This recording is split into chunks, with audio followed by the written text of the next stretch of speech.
Hello everyone, MLT learning zone में आप सबका एक बार फिर से स्वागत है।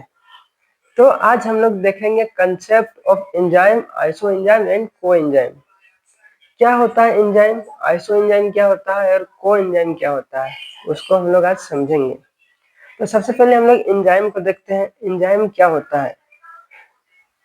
Enzyme biological catalyst that speed up chemical reaction. जो एंजाइम होता है वो बायोलॉजिकल कैटालिस्ट होता है जो स्पीड करता है कोई भी केमिकल रिएक्शन को, उसको हम लोग एंजाइम बोलते हैं। इसका स्ट्रक्चर टाइपिकली प्रोटीन, जो एंजाइम का स्ट्रक्चर है वो प्रोटीन की तरह होता है। इसका फंक्शन देखा जाए तो lower activation energy and increase reaction rate. जो एक्टिवेशन ऑफ एनर्जी है उसको घटाता है और इंक्रीज करता है रिएक्शन को, रेट को। इसका specificity specific to particular substrate, मतलब सब चीज में नहीं होता है, पार्टिकुलर सबस्ट्रेट पर ये स्पेसिफिक होता है। इसका location found throughout the cell and body. कहाँ कहाँ पे होता है? सेल और थ्रू आउट द बॉडी, मतलब बॉडी के अंदर और सेल के अंदर। Regulation regulate by substrate inhibitor and activator. इसको रेगुलेट करता है या तो सबस्ट्रेट, नहीं तो इनहिबिटर एंड एक्टिवेटर। इनहिबिटर होता है, कभी कभी रोकता है। एक्टिवेटर एक्टिवेट करता है। सबस्ट्रेट जो होता है एंजाइम सबस्ट्रेट कॉम्प्लेक्स बनता है और एक्टिवेशन ऑफ एनर्जी को बढ़ाता है। इसका एग्जांपल देखा जाए तो एमाइलेज, लाइपेज, डीएनए पॉलीमरेज इसका एग्जांपल है। तो चलिए इसके आगे हम लोग देखते हैं आइसो एंजाइम क्या होता है।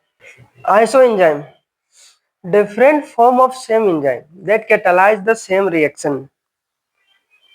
डिफरेंट फॉर्म रहेगा बट सेम रिएक्शन करेगा।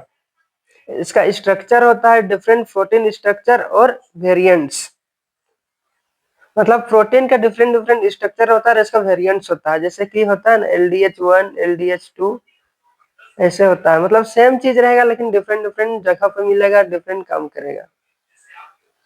सेम काम करेगा लेकिन अलग अलग जगह पे रहेगा। सॉरी।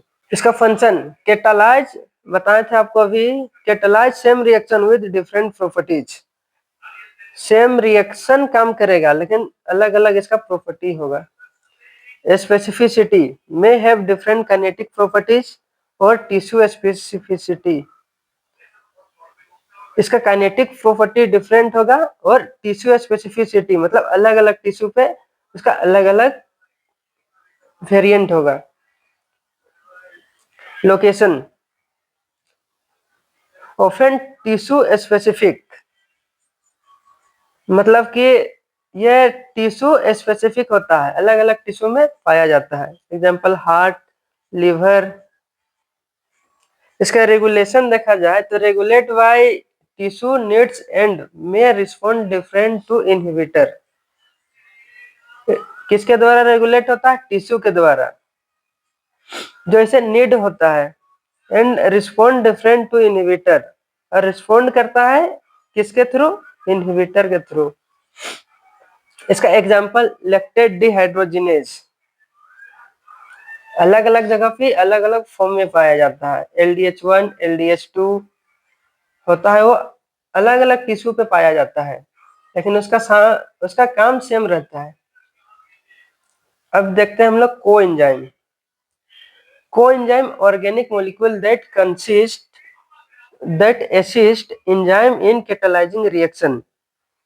ये ऑर्गेनिक मॉलिक्यूल्स है जो असिस्ट करता है एंजाइम को कैटालाइज रिएक्शन में, मतलब रिएक्शन करवाने में। इसका structure small organic often derive from vitamins, मतलब छोटा स्ट्रक्चर होता है। जैसे कि आप लोग ने देखा होगा ग्लाइकोलाइसिस साइकिल, TCA साइकिल और बहुत सारा साइकिल है, उसमें NAD, FAD ये सब को एंजाइम यूज होता है। जो कि इसका ऑर्गेनिक मॉलिक्यूल छोटा ही, मतलब छोटा ही मॉलिक्यूल होता है लेकिन बहुत इंपॉर्टेंट रोल प्ले करता है। इसका function help transfer specific atom और ग्रुप ड्यूरिंग रिएक्शन। इसका फंक्शन यही है कि ट्रांसफर करता है स्पेसिफिक एटम को और ग्रुप को जब हमारा रिएक्शन होता है तब। चलिए इसका स्पेसिफिसिटी देखते हैं। स्पेसिफिसिटी, नॉन स्पेसिफिक, कोई स्पेसिफिक नहीं होता है।